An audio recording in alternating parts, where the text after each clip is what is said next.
ನಮಸ್ಕಾರ, ನೀವು ನೋಡ್ತಾ ಇದ್ದೀರಾ ಏಷ್ಯಾನೆಟ್ ಸುವರ್ಣ ನ್ಯೂಸ್. ನಾನು ವೀಣಾ ಪೂಜಾರಿ.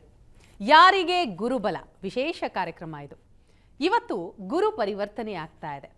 ಪ್ರತಿಯೊಬ್ಬ ಮನುಷ್ಯನಿಗೂ ಕೂಡ ಗುರು ಬಲ ಅನ್ನುವಂಥದ್ದು ಬಹಳ ಮುಖ್ಯ. ಹಾಗಾದರೆ ಈ ಗುರು ಪರಿವರ್ತನೆ ಆಗ್ತಾ ಇರೋದ್ರಿಂದ ಏನೆಲ್ಲ ಪರಿಣಾಮಗಳಾಗತ್ತೆ, ಎಲ್ಲ ವಿಚಾರವನ್ನು ಇವತ್ತಿನ ವಿಶೇಷ ಕಾರ್ಯಕ್ರಮದಲ್ಲಿ ನಾವು ನಿಮಗೆ ತಿಳಿಸ್ತಾ ಹೋಗ್ತೀವಿ. ಇದೆಲ್ಲದರ ಬಗ್ಗೆ ಮಾಹಿತಿಯನ್ನು ಕೊಡ್ತಾರೆ ಪ್ರಾಜ್ಞರಾದಂತಹ ಶ್ರೀಕಂಠ ಶಾಸ್ತ್ರಿಗಳು. ಶಾಸ್ತ್ರಿಗಳೇ ನಮಸ್ಕಾರ, ಕಾರ್ಯಕ್ರಮಕ್ಕೆ ಸ್ವಾಗತ. ತಮಗೆ ನಮಸ್ಕಾರಗಳು. ಈಗ ಆರಂಭದಿಂದಲೇ ನಾವು ಹೋಗ್ತಾ ಹೋಗೋದಾದರೆ ಮೇಷ ರಾಶಿಯ ಕುರಿತಾಗಿ ತಿಳಿಸ್ಕೊಡೋದಾದರೆ ಶಾಸ್ತ್ರಿಗಳು. ಖಂಡಿತ. ಮೇಷರಾಶಿಯವರಿಗೆ ನೋಡಿ, ನಿಮ್ಮ ರಾಶಿಯಿಂದ ದ್ವಿತೀಯ ಸ್ಥಾನಕ್ಕೆ ಎರಡನೇ ಮನೆಗೆ ಗುರು ಪ್ರವೇಶವಾದರೆ ಅದನ್ನು ಗುರುಬಲ ಅಂತ ಕರೀತಾರೆ. ಹೀಗಾಗಿ ಮೇಷರಾಶಿಯವರಿಗೆ ಈ ಹೊತ್ತಿನಿಂದ ಗುರುಬಲ ಏರ್ಪಾಡಾಗಿದೆ. ಗುರುಬಲ ಇದೆ ಅಂತಂದರೆ ನಮಗೆ ಏನು, ಮನೆಯಲ್ಲಿ ಮಂಗಳ ಕಾರ್ಯಗಳಾಗುತ್ತೆ. ಹಣಸ್ಥಾನ, ಅದು ಮನೆಯಲ್ಲಿ ಸ್ವಲ್ಪ ಮಟ್ಟಿಗೆ ಹಣಕಾಸಿನ ಏನು ಓಡಾಟ ಶುರುವಾಗುತ್ತೆ. ಮತ್ತು ಮನೆ ಅದು ವಾಕ್ಸ್ಥಾನವೂ ಹೌದಲ್ವ. ಹೀಗಾಗಿ ಮಾತು ಸ್ವಲ್ಪ ಮೃದುವಾಗಿ ಮಾತಾಡೋದು, ನಾಜೂಕಿಯಿಂದ ಮಾತಾಡೋದು ಶುರು ಮಾಡ್ತೀರಾ. ತುಂಬ ಚೆನ್ನಾಗಿರುತ್ತೆ. ಈಗ ಧನಸ್ಥಾನಕ್ಕೆ ಬಂದಾಗ ಧನ ಸಮೃದ್ಧಿ ಮಾಡ್ತಾನೆ, ಕುಟುಂಬ ಸೌಖ್ಯವನ್ನು ತಂದು ಕೊಡ್ತಾನೆ. ವಿದ್ಯಾರ್ಥಿಗಳಿಗೆ ನೋಡಿ, ಈ ವರ್ಷ ಇಡೀ ನಿಮಗೆ ಗುರು ದ್ವಿತೀಯದಲ್ಲಿದ್ದರೆ ತುಂಬ ಚೆನ್ನಾಗಿ ಓದ್ತೀರಾ. ಬಹಳ ಬೇಗ ಗ್ರಹಣ ಶಕ್ತಿ ಅರ್ಥ ಆಗುತ್ತೆ, ಏನು ಓದ್ತಾ ಇದ್ದೀರಾ ಗೊತ್ತಾಗ್ತಾ ಹೋಗುತ್ತೆ. ಮತ್ತು ಒಳ್ಳೆಯ ಗುರುಗಳ ಮಾರ್ಗದರ್ಶನ ಸಿಗ್ತಾ ಹೋಗುತ್ತೆ. ನಿಮ್ಮ ರಾಶಿಗೆ ಅವನು ಭಾಗ್ಯಾಧಿಪತಿ ಹೌದು. ಹೀಗಾಗಿ ಭಾಗ್ಯ ಅಂದರೆ ದೇವತಾ ಅನುಕೂಲ ಅಂತ. ದೈವಾನುಕೂಲ ಬಂದು ಧನಸ್ಥಾನದಲ್ಲಿ ಕೂತಾಗ ಏನಾಗುತ್ತೆ, ಸಹಜವಾಗಿ ನಿಮ್ಮ ಕೆಲಸಗಳಿಗೆ ಸುಲಭವಾದ ಪರಿಹಾರಗಳು, ಸುಲಭವಾದ ಅನುಕೂಲಗಳು, ಸ್ಥಾನಮಾನಗಳು ಇವೆಲ್ಲವೂ ಪ್ರಾಪ್ತಿಯಾಗ್ತಾ ಹೋಗುತ್ತೆ. ಮನೆಯಲ್ಲಿ ಒಂದು ಮಂಗಳ ಕಾರ್ಯಗಳು ಏರ್ಪಾಡಾಗುತ್ತೆ. ಅಲ್ಲಿ ವಾಗ್ಮಿ ಭೋಜನ ಸಾರವಾಂಶ ಸುಮುಖೋ ವಿತ್ತಿ ಧನಿ ಕೋವಿದ ಅಂತ ಹೇಳುತ್ತೆ. ನಿಮಗೆ ಹಣಕಾಸಿಗೆ ತೊಂದರೆ ಆಗೋದಿಲ್ಲ, ಊಟಕ್ಕೆ ತೊಂದರೆ ಆಗೋದಿಲ್ಲ, ಮಾತಿಗೆ ತೊಂದರೆ ಆಗೋದಿಲ್ಲ, ಕೋವಿದರಾಗ್ತೀರಾ. ಅಂದರೆ ವಿದ್ವಾಂಸರು ಕೂಡ ನಿಮ್ಮನ್ನು ಮೆಚ್ಚಿಕೊಂಡು ಚೆನ್ನಾಗಿ ಓದ್ತಾ ಇದ್ದಾನೆ, ಚೆನ್ನಾಗಿ ತಿಳ್ಕೊಂಡಿದ್ದಾನೆ, ಅಥವಾ ಚೆನ್ನಾಗಿ ಉಪನ್ಯಾಸ ಮಾಡ್ತಾನೆ. ಉಪನ್ಯಾಸಕ ನೋಡಿ, ದ್ವಿತೀಯ ಸ್ಥಾನ ಅಂದರೆ ಮಾತಾಡೋ ಕಲೆ ಇದೆಯಲ್ಲ, ಅದು ಇಷ್ಟು ದಿನ ಇರಲಿಲ್ಲ, ಇವಾಗ ಏನು ಚೆನ್ನಾಗಿ ಮಾತಾಡ್ತಿದ್ದಾನೆ ಗೊತ್ತಾ ಅನ್ನೋ ಥರ ಶುರುವಾಗ್ತಕ್ಕಂಥದ್ದು. ಇದೆಲ್ಲ ಶುರುವಾಗುತ್ತೆ ಮೇಷರಾಶಿಯವರಿಗೆ. ತುಂಬ ಚೆನ್ನಾಗಿದೆ. ಹೀಗಾಗಿ ನಿಮಗೆ ಗುರು ಅಂತಕ್ಕಂಥದ್ದು ಬಹಳ ಒಳ್ಳೆಯ ಫಲಗಳನ್ನು ತಂದುಕೊಟ್ಟಿದೆ. ಒಂದು ಸುವರ್ಣ ಭಾಂಡದಲ್ಲಿ ಒಂದು ಏನು ಅಮೃತ ಫಲವನ್ನಿಟ್ಟು ತಂದುಕೊಟ್ಟ ಹಾಗೆ ತುಂಬ ಚೆನ್ನಾಗಿದೆ. ಆದರೆ ಶತ್ರುಕ್ಷೇತ್ರ, ಹೀಗಾಗಿ ನಾನು ಹೇಳಿದಷ್ಟು ಪ್ರಮಾಣದಲ್ಲಿ ಸಿಗದೇ ಇರಬಹುದು, ಸ್ವಲ್ಪ ಪ್ರಮಾಣದಲ್ಲಂತೂ ಸಿಗುತ್ತೆ ಖಂಡಿತ. ದ್ವಿಕ್ಷೇತ್ರೇ ಅಲ್ಪಂ ಅಂತ ಹೇಳಿದೆ. ಶತ್ರುಕ್ಷೇತ್ರಗಳಿದ್ದ ಗ್ರಹಗಳು ಸ್ವಲ್ಪ ಫಲವನ್ನು ಕೊಡ್ತಾರೆ ಅಂತ.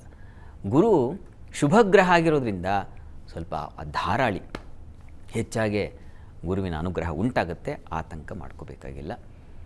ಈ ಪರಿಹಾರಕ್ಕೆ ಏನಪ್ಪ ಮಾಡೋದು, ಪರಿಹಾರಕ್ಕೆ ಗುರುಚರಿತ್ರೆಯನ್ನೇ ಪಾರಾಯಣ ಮಾಡಿ, ಅದು ಹೆಚ್ಚಿನ ಅನುಕೂಲವನ್ನು ಉಂಟು ಮಾಡಿಕೊಡುತ್ತೆ. ಯಾವುದಾದ್ರು ಗುರು ಸಾನ್ನಿಧ್ಯಕ್ಕೆ ಹೋಗಿ ಗುರುಸ್ಮರಣೆಯನ್ನು, ಗುರುಚರಿತ್ರೆ ಪಾರಾಯಣವನ್ನು ಮಾಡಿ, ಅಥವಾ ಗುರು ಸೇವೆಯನ್ನು ಮಾಡಿ, ಇದು ತುಂಬ ಅನುಕೂಲ ಆಗುತ್ತೆ.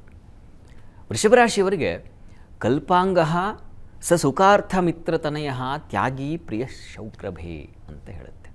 ವೃಷಭರಾಶಿಗೆ ಗುರು ಪ್ರವೇಶ ಆದಾಗ ಸ ಸುಖ ಅರ್ಥತನಯ, ಸುಖ ಅಂತಕ್ಕಂಥದ್ದು ಏರ್ಪಾಡಾಗುತ್ತೆ. ಮಕ್ಕಳಿಂದ ಸೌಖ್ಯತೆ, ನೆಮ್ಮದಿ. ಎಷ್ಟು ದಿವಸ ಓಡಾಡ್ರಾಗಿದ್ರು ಹಿಡಿಯೋದು ಕಷ್ಟ, ಮಾತು ಕೇಳೋದಿಲ್ಲ ಅಂತ ನಿಮಗೆ ಕಿರಿಕಿರಿಯಾಗಿದ್ದರೆ ಈಗ ಹಾಗಲ್ಲ. ಸ್ವಲ್ಪ ಮಟ್ಟಿಗೆ ಮಕ್ಕಳು ಜೊತೆಗೆ ಸ್ನೇಹಿತರು, ಬಂಧುಗಳು, ಇವರೆಲ್ಲರ ಸಹಕಾರ ಸಿಗ್ತಾ ಹೋಗುತ್ತೆ. ಜನ್ಮದ ಗುರುವಿಗೆ ಸಾಮಾನ್ಯವಾಗಿ ಆರೋಗ್ಯ ವ್ಯತ್ಯಾಸ ಆಗುತ್ತೆ. ಜನ್ಮಕ್ಕೆ ಗುರು ಬಂದರೆ ಸ್ವಲ್ಪ ಆರೋಗ್ಯದಲ್ಲಿ ವ್ಯತ್ಯಾಸ ಉಂಟು ಮಾಡ್ತಾನೆ. ಯಾಕೆಂದರೆ ನಿಮ್ಮ ರಾಶಿಗೆ ಅವನು ಅಷ್ಟಮಾಧಿಪತಿ. ಹೀಗಾಗಿ ಬೃಹತ್ತಾದ ಅಂದರೆ ದೊಡ್ಡ ಪ್ರಮಾಣದ ಲಾಸ್ ಆಗುವ ಸಾಧ್ಯತೆಗಳಿರ್ತವೆ. ಎಚ್ಚರಿಕೆ ಇರಬೇಕು. ಸ್ವಲ್ಪ ಆರೋಗ್ಯ ವ್ಯತ್ಯಾಸ ಆಗುವ ಸಾಧ್ಯತೆ ಇರುತ್ತೆ, ಎಚ್ಚರಿಕೆ ಇರಬೇಕು. ಸ್ವಲ್ಪ ಕಣ್ಣೀರು ಹಾಕ್ತೀರಾ, ಮನಸ್ಸಿಗೆ ಸ್ವಲ್ಪ ನೋವಾಗುವ ಸಾಧ್ಯತೆ ಇದೆ. ಅವನು ಲಾಭಾಧಿಪತಿಯೂ ಹೌದು. ಹೀಗಾಗಿ ಲಾಭ ಇಲ್ಲ ಅಂತಲ್ಲ, ಲಾಭವೂ ಇದೆ, ಸ್ವಲ್ಪ ಮಟ್ಟಿಗೆ ತೊಡಕುಗಳಿದೆ. ನಿಮ್ಮ ಪಾಲಿಗೆ ಈ ಗುರುವಿನ ಪರಿವರ್ತನೆ ನಿಮ್ಮ ರಾಶಿಗೆ ಬಂದಿರತಕ್ಕಂಥದ್ದು ತುಂಬ ಹೆಚ್ಚಿನ ಶುಭ ಫಲವನ್ನು ಅಂತಲ್ಲ, ತುಂಬ ಕಡೆಗಣಿಸೋದು ಅಂತಲ್ಲ, ಮಧ್ಯಮ ಸ್ತರದಲ್ಲಿ ಸಾಗುತ್ತೆ. ನಿಮ್ಮ ರಾಶಿಗೆ ಬಲ ಏನು ಗೊತ್ತಾ, ನಿಮ್ಮ ರಾಶಿಯಿಂದ 10ನೇ ಮನೆ ಇರತಕ್ಕಂಥ ಶನೈಶ್ಚರ.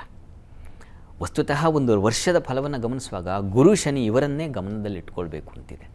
ಹೀಗಾಗಿ ವೃತ್ತಿಯಲ್ಲಿ, ನಿಮ್ಮ ಚಟುವಟಿಕೆಗಳಲ್ಲಿ, ನಿಮ್ಮ ಕಾರ್ಯಸ್ಥಳಗಳಲ್ಲಿ, ನಿಮ್ಮ ಅಧಿಕಾರ ವಲಯದಲ್ಲಿ ನಿಮಗೆ ಹೆಚ್ಚಿನ ಸೌಲಭ್ಯಗಳು, ಹೆಚ್ಚಿನ ಅಧಿಕಾರದ ಬಲ ಹಾಗೂ ವಾತಾವರಣ ಹಿತವಾಗ್ತಾ ಹೋಗುತ್ತೆ. ಏನು ಆತಂಕ ಮಾಡ್ಕೋಬೇಡಿ.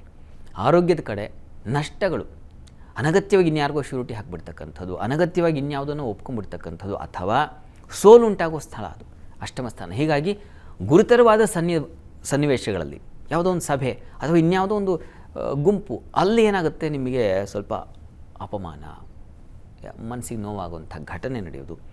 ಚರ್ಚೆಗಳಲ್ಲಿ ಭಾಗಿಯಾಗಬೇಡಿ. ವಾದ ಚರ್ಚೆ ಇವುಗಳಲ್ಲಿ ನಿಮಗೆ ಸೋಲು ಅಥವಾ ಹಿನ್ನಡೆ ಆಗ್ತಕ್ಕಂಥ ಸಾಧ್ಯತೆ ಹೆಚ್ಚಾಗಿದೆ. ಹೀಗಾಗಿ ವೃಷಭ ರಾಶಿಯವರು ಸ್ವಲ್ಪ ಎಚ್ಚರಿಕೆ ಬೇಕು. ಪ್ರತಿ ಹಂತದಲ್ಲೂ ಎಚ್ಚರವಾಗಿದ್ದರೆ ತೊಂದರೆ ಇಲ್ಲ. ಹೇಳಿದಲ್ಲಿ ಸುಖಾರ್ಥ ಮಿತ್ರತನಯ ತ್ಯಾಗಿ ಅಂತ ಹೇಳಿದೆ. ನಿಮಗೆ ದಾನ ಮಾಡ್ತಕ್ಕಂಥ ಸ್ವಭಾವ, ದಾನ ಮಾಡ್ತಕ್ಕಂಥ ಗುಣ ಎಲ್ಲ ಬಂದುಬಿಡುತ್ತೆ. ಇದೆಲ್ಲ ಒಳ್ಳೆಯ ಗುಣವೇ, ಆದರೂ ಎಚ್ಚರಿಕೆ ಬೇಕು. ತಪ್ಪದೇ ನೀವು ಮಾಡಬೇಕಾದ ಪರಿಹಾರ ಏನಪ್ಪ ಅಂತಂದರೆ ಗುರುಚರಿತ್ರೆ ಪಾರಾಯಣ ಮಾಡ್ತಕ್ಕಂಥದ್ದು, ಗುರುಚರಿತ್ರೆ ಪುಸ್ತಕವನ್ನು ಓದುವಂಥವರಿಗೆ ದಾನ ಮಾಡ್ತಕ್ಕಂಥದ್ದು, ಅಥವಾ ನೀವು ಓದುವಂಥ ಮನೋಭಾವನ ಬೆಳೆಸ್ತಕ್ಕಂಥದ್ದು. ಇನ್ನೊಬ್ಬರಿಗೆ ಹೇಳಬೇಕು, ಗುರುಚರಿತ್ರೆಯನ್ನು ಓದಿ ನೀವು ಚೆನ್ನಾಗಾಗುತ್ತೆ ನಿಮಗೆ ಅಂತ. ನೀವು ಅಲ್ಲದೆ ಅವರನ್ನು ಉದ್ಧಾರ ಮಾಡಿದ ಹಾಗಾಗುತ್ತೆ. ತನ್ನ ಮೂಲಕ ಗುರುಕೃಪೆ ಬರುತ್ತದೆ. ಇದನ್ನು ಮಾಡಿ, ತುಂಬ ಅನುಕೂಲ ಆಗುತ್ತೆ. ತೊಡಕೆಲ್ಲ ಬಿಡಿಸಿ ಹೋಗುತ್ತೆ. ಇನ್ನು ಮಿಥುನ ರಾಶಿಯವರಿಗೆ ನೋಡಿ, ನಿಮ್ಮ ರಾಶಿಯಿಂದ ವ್ಯಯಕ್ಕೆ ಬರ್ತಾ ಇದ್ದಾನೆ ಗುರು. ಇಷ್ಟು ದಿವಸ ನಿಮಗೆ ಗುರುಬಲ ಇತ್ತು, ಮನೆಯಲ್ಲೆಲ್ಲ ಶುಭ ಕಾರ್ಯಗಳು ನೀವು ಅಂದ್ಕೊಂಡಿದ್ದೆಲ್ಲ ಆಗ್ತಾ ಇರತಕ್ಕಂಥದ್ದೆಲ್ಲ ಇತ್ತು. ಈಗ ಹಾಗಿಲ್ಲ. ವ್ಯಯಕ್ಕೆ ಬಂದಾಗ ದ್ವೇಷ್ಯ, ಧಿಕೃತ, ಇನ್ನೊಬ್ಬರೆಲ್ಲ ತಿರಸ್ಕಾರ ಮಾಡಿಬಿಡ್ತಾರೆ. ವಾಗ್ವೇಯ, ಮಾತಾಡಿದ್ರೆ ಹೋಯಿತು, ಮುತ್ತು ಒಡೆದ್ರೆ ಹೋಯಿತು ಅಂತ. ನೀವು ಆಡಿದ ಮಾತೆಲ್ಲ ಏನಪ್ಪ ಆಗುತ್ತೆ, ವ್ಯರ್ಥವಾಗ್ತಾ ಹೋಗುತ್ತೆ. ಒಳ್ಳೆ ವ್ಯಾಪಾರಿಗಳಾಗಿರ್ತೀರ, ಒಳ್ಳೆ ವ್ಯಾಪಾರ ಮಾಡಬೇಕು ಅಂತ ಕೌಶಲ್ಯಪೂರ್ಣವಾಗಿ ಏನೇನೋ ತಯಾರಿ ಮಾಡ್ಕೊಂಡಿರ್ತೀರ, ಅದಕ್ಕೆ ಹೆಚ್ಚಿನ ಲಾಸ್ ಆಗುತ್ತೆ. ವ್ಯಯದಲ್ಲಿದ್ದರೆ ಅತಿ ವ್ಯಯ ಅಂತಿದೆ, ವಿಪರೀತವಾದ ಖರ್ಚಾಗುತ್ತೆ. ಹೀಗಾಗಿ ನೀವು ಇನ್ವೆಸ್ಟ್ ಮಾಡಿ ಲಾಭ ಇಲ್ಲ, ಬರೀ ಇನ್ವೆಸ್ಟ್ ಆಗೋಯ್ತಲ್ಲಪ್ಪ ಅಂತ ಈ ರೀತಿಯ ಒಂದು ತೊಡಕುಗಳು ಉಂಟಾಗುತ್ತೆ. ಕರ್ಮಾಧಿಪತಿ ಬೇರೆ, ನಿಮ್ಮ ರಾಶಿಯಿಂದ 10ನೇ ಮನೆ ಅಧಿಪತಿ ಗುರು, ಕರ್ಮಸ್ಥಾನ ಅಂತ ಕರೀತಾರೆ ಅದನ್ನು. ನೀವೇನೋ ಕೆಲಸ ಮಾಡ್ತಾ ಇದ್ರಲ್ಲ, ವೃತ್ತಿ ಸ್ಥಳ, ಆ ಅಧಿಪತಿ ಅವನು ಹೇಗೆ ಬಂದರೆ ಏನಾಗುತ್ತೆ, ಪರಿಶ್ರಮ ಹೆಚ್ಚಾಗುತ್ತೆ, ಅತಿಯಾದ ಕೆಲಸದ ಒತ್ತಡ. ಏನಪ್ಪ ಇಷ್ಟು ಕೆಲಸ ಮಾಡ್ತಾಯಿದ್ದೀನಿ, ಇದಕ್ಕೊಂದು ಗುರುತಿಸೋದು ಇಲ್ಲ, ಹಣವೂ ಇಲ್ಲ, ಈ ಥರ ಆಯ್ತಲ್ಲ ಜೀವನ ಅಂತ ಒಂದು ಸ್ವಲ್ಪ ಸಂಕಟಕ್ಕೆ ಸಿಕ್ಕಾಕೊಳ್ತೀರ. ಮಿಥುನ ರಾಶಿಯವರಿಗೆ ಹೆದರ್ಕೋಬೇಡಿ, ಭಾಗ್ಯದಲ್ಲಿ ಶನೈಶ್ಚರ ಇದ್ದಾನೆ. ಹೀಗಾಗಿ ಅದೃಷ್ಟ ನಿಮ್ಮ ಕೈ ಹಿಡಿಯುತ್ತೆ, ಯೋಚನೆ ಮಾಡಿಬಿಡಿ. ಆದರೆ ಕೆಲಸ ಮಾಡುವ ಸಂದರ್ಭದಲ್ಲಿ ಈಗ ತೊಡಕಿದೆ ಅಲ್ವಾ, ಇಂತಹ ಸಂದರ್ಭದಲ್ಲಿ ಏನು ಮಾಡಬೇಕು ಅಂತಂದರೆ ಸ್ವಲ್ಪ ಗಮನ ಇಟ್ಟು ಕೆಲಸ ಮಾಡಬೇಕು. ಏನು ಕೆಲಸ ಮಾಡ್ತಾಯಿದ್ದೀರಾ, ಇದು ನಿಮ್ಮ ಕೆಲಸನೇನಾ, ನಿಮಗೆ ವಯಸ್ಸಿರೋದೇನಾ, ನೀವು ಓದಿರೋದೇನಾ, ಅದನ್ನು ತಿಳ್ಕೊಳ್ಬೇಕು. ವೃಥಾ ಹುಂಬತನದಲ್ಲಿ ನಾನು ಮಾಡಿಬಿಡ್ತೀನಿ ಬಿಡು, ಆ ಥರ ನೀವು ಹೋದರೆ ತುಂಬ ಸಮಸ್ಯೆ ಸಿಕ್ಕಾಕೊಳ್ತೀರ. ವಿಪರೀತವಾದ ಒತ್ತಡ, ವರ್ಕ್ ಪ್ರೆಷರ್ ಅಂತೀವಲ್ಲ, ತನ್ನ ಮೂಲಕ ಆರೋಗ್ಯ ಹಾಳಾಗುತ್ತೆ. ಕಾಲಿಗೆ ಬಾಧೆ, ವೃಥಾ ಸಂಚಾರಗಳು, ಅನಗತ್ಯ ಸಂಚಾರಗಳು, ತನ್ನ ಮೂಲಕ ವ್ಯಯ, ಈ ಥರದ್ದೆಲ್ಲ ಇದೆ. ತುಂಬ ಜಾಗ್ರತೆಯಿಂದ ಇರಬೇಕು. ಮಕ್ಕಳ ವಿಚಾರದಲ್ಲಿ ಸ್ವಲ್ಪ ಸೂಕ್ಷ್ಮವಾಗಿರಬೇಕು. ಎಚ್ಚರಿಕೆ ತೊಗೊಂಡು ಮಾತಾಡಿ, ಅವ್ರ ಜೊತೆಗೆ ಮಾತಾಡುವಾಗ. ವ್ಯಾಪಾರಿಗಳ ಜೊತೆಗೆ ದಾಂಪತ್ಯ ಸ್ಥಾನ ಹೌದು, ಸಪ್ತಮ ಸ್ಥಾನ, ಆ ಅಧಿಪತಿ ವ್ಯಯದಲ್ಲಿದ್ದಾನೆ. ಹೀಗಾಗಿ ದಾಂಪತ್ಯದಲ್ಲಿ ಕೂಡ ಮಿಸ್ಅಂಡರ್ಸ್ಟ್ಯಾಂಡಿಂಗ್ಸ್ ಬರ್ತಕ್ಕಂಥ ಸಾಧ್ಯತೆ, ಭಿನ್ನಾಭಿಪ್ರಾಯಗಳಿಂದಾಗಿ ದೂರ ಹೋಗ್ತಕ್ಕಂಥದ್ದು. ವ್ಯಯ ಅಂದರೆ ದೂರ ಸ್ಥಾನ ಅಂತ, 12ನೇ ಮನೆ ಅದು. ಹೀಗಾಗಿ ದೂರ ಆಗಿಬಿಡ್ತಕ್ಕಂಥ ಸಾಧ್ಯತೆ. ತುಂಬ ಆಪ್ತರು, ಹಚ್ಕೊಂಡವರು, ಸ್ನೇಹಿತರು, ಇವ್ರನ್ನೆಲ್ಲ ಕಳ್ಕೊಂಡ್ಬಿಡೋ ಸಾಧ್ಯತೆ, ಇವುಗಳನ್ನೆಲ್ಲ ಸೂಚಿಸ್ತಾ ಇದೆ. ಹೀಗಾಗಿ ಸ್ವಲ್ಪ ಜಾಗ್ರತೆ ಇರಬೇಕು. ತಪ್ಪದೇ ನೀವು ಗುರು ಸನ್ನಿಧಾನಕ್ಕೆ ನೋಡಿ, ಕಡಲೆ ಹಾಗೂ ಬೆಲ್ಲ ಪ್ರತಿ ಗುರುವಾರ ಕೊಡ್ತಾ ಬನ್ನಿ, ಅದು ನಿಮಗೆ ತುಂಬ ಸಹಾಯವಾಗುತ್ತೆ. ಕರ್ಮಾಧಿಪತಿ ವೀಕ್ ಆಗ್ತಾ ಇರೋದ್ರಿಂದಾಗಿ ಪ್ರತಿ ಗುರುವಾರ ನೀವು ತಪ್ಪದೆ ಗುರು ಸನ್ನಿಧಾನದಲ್ಲಿ ಒಂದು ನಮಸ್ಕಾರ ಹಾಕಿ ಕೆಲಸಕ್ಕೆ ಹೋಗಿ. ಇದೆಲ್ಲ ನಿಮಗೆ ಹೆಚ್ಚಿನ ಅನುಕೂಲ ಉಂಟು ಮಾಡಿಕೊಡುತ್ತೆ.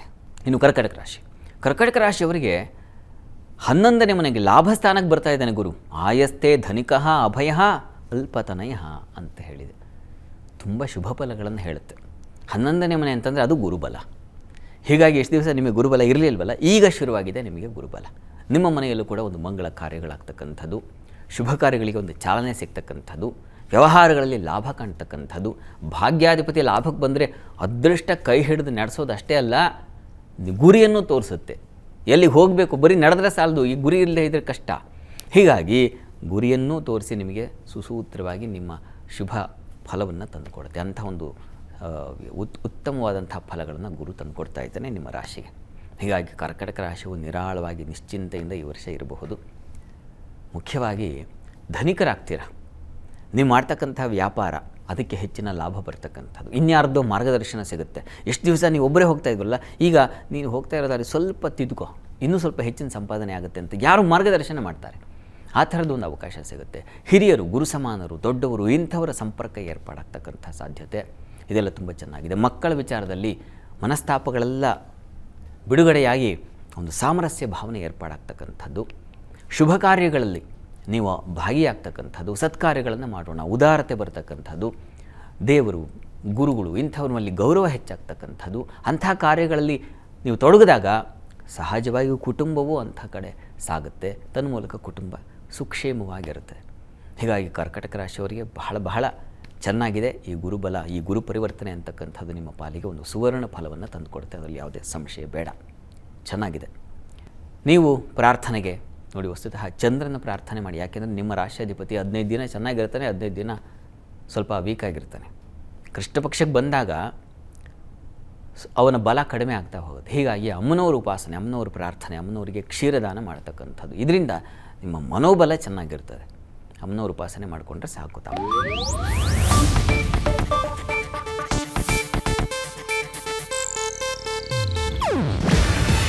ಇದು ಏಷ್ಯಾನೆಟ್ ನ್ಯೂಸ್ ನೆಟ್ವರ್ಕ್ ಪ್ರಸ್ತುತಿ. ನೀವು ನೋಡ್ತಿದ್ದೀರಾ ಏಷ್ಯಾನೆಟ್ ಸುವರ್ಣ ನ್ಯೂಸ್.